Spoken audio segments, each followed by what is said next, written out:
নমস্কার বন্ধুরা, আমার জগা খিচুড়িতে তোমাদের সবাইকে স্বাগত জানাই।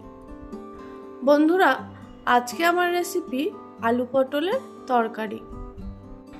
এই আলু পটলের তরকারিটা কিন্তু একদমই নিরামিষ, তাই বাড়িতে যেদিন নিরামিষ থাকবে সেই দিন কিন্তু এই আলু পটলের তরকারিটা বানানো যেতেই পারে। তাহলে চলো আমি কিভাবে এই নিরামিষ আলু পটলের তরকারিটা বানাই দেখে নাও।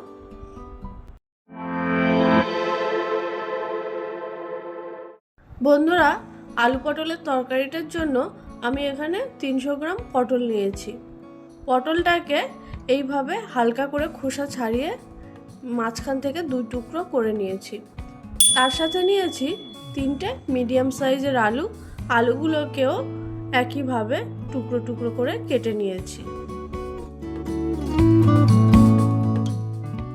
আর এই মিক্সিং জারটার মধ্যে নিয়েছি একটা বড় সাইজের টমেটো, বড় বড় টুকরো করে কেটে নিয়েছি। তার সাথে নিয়েছি 2টো কাঁচা লঙ্কা ও 1 টেবিল চামচ মতো কাজু বাদাম।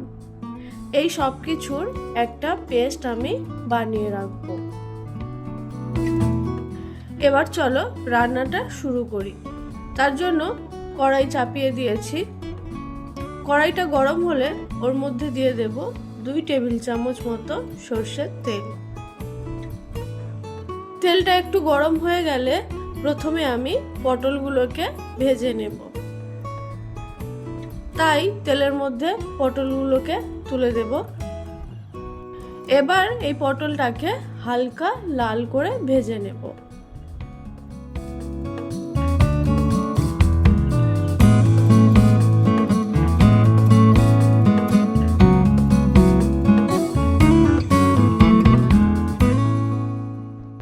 পটলগুলো আমার সুন্দর লাল করে ভাজা হয়ে গেছে, উঠিয়ে নেব।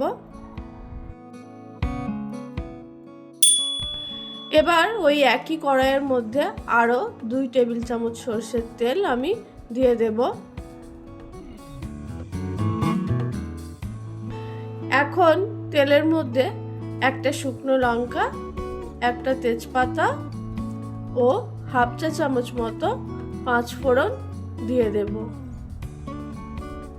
ফোড়নটাকে একটু নাড়িয়ে চাড়িয়ে নিয়ে ওর মধ্যে দিয়ে দেব টুকরো করে কেটে রাখা আলুগুলোকে।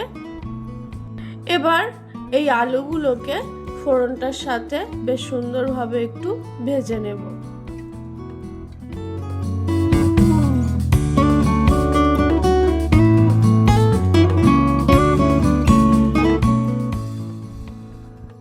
দেখো বন্ধুরা, আলুটাও বেশ একটু লালচে লালচে করে ভেজে নিয়েছি। এখন ওর মধ্যে টমেটো আর কাজু বাদামের যে পেস্টটা বানিয়ে রেখেছিলাম সেই পেস্টটা দিয়ে দেব। পেস্টটা দেওয়ার পর জারটা ধুয়ে একটুখানি জলও দিয়ে দেব। তার সাথে দেব 1 চা চামচ আদা বাটা ও পরিমাণ মতো নুন। এখন এই মশলাটাকে বেশ কিছুক্ষণ নাড়িয়ে চাড়িয়ে নেব।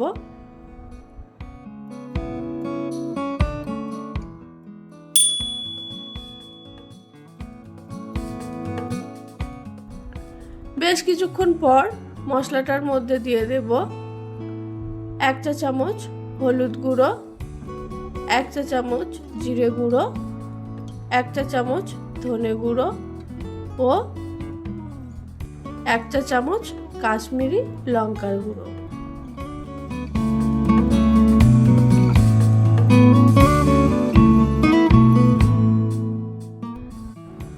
গুঁড়ো মশলাগুলোকে দেওয়ার পর আরো কিছুক্ষণ কষিয়ে নিয়ে ওর মধ্যে ভেজে রাখা পটলগুলোকে তুলে দেব। পটলটা দেওয়ার পরও বেশ কিছুক্ষণ মশলাটার সাথে পটলটাকেও কষিয়ে নেব।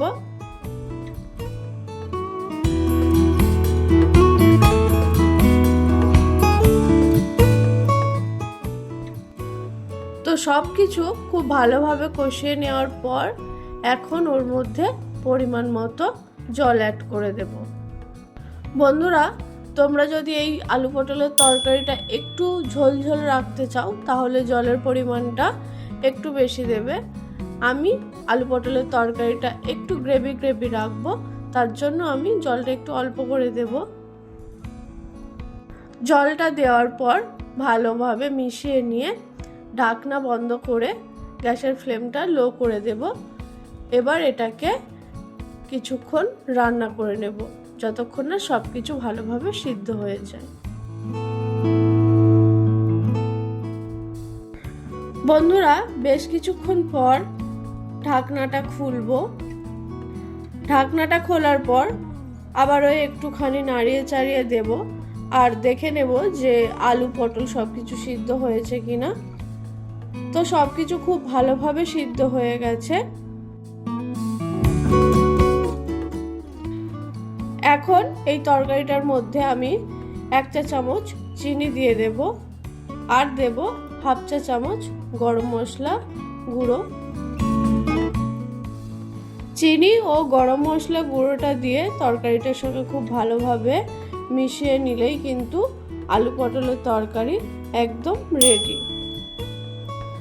তাহলে চলো এবার এই আলু পটলের তরকারিটাকে একটা পাত্রে উঠিয়ে নিই।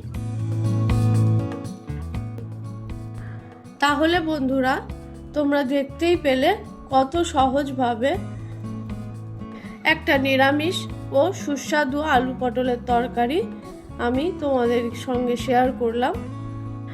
আশা করছি তোমাদের এই রেসিপিটা ভালো লেগেছে। যদি আমার এই আলু পটলের তরকারি রেসিপিটা তোমাদের ভালো লেগে থাকে তাহলে আমার ভিডিওটিতে একটা লাইক করে দিও ও আমার চ্যানেলটিকে সাবস্ক্রাইব করে দিও। বন্ধুরা, আজকের মতো এই পর্যন্তই। দেখা হচ্ছে পরের কোনো এক ভিডিওতে। ততক্ষণের জন্য টাটা।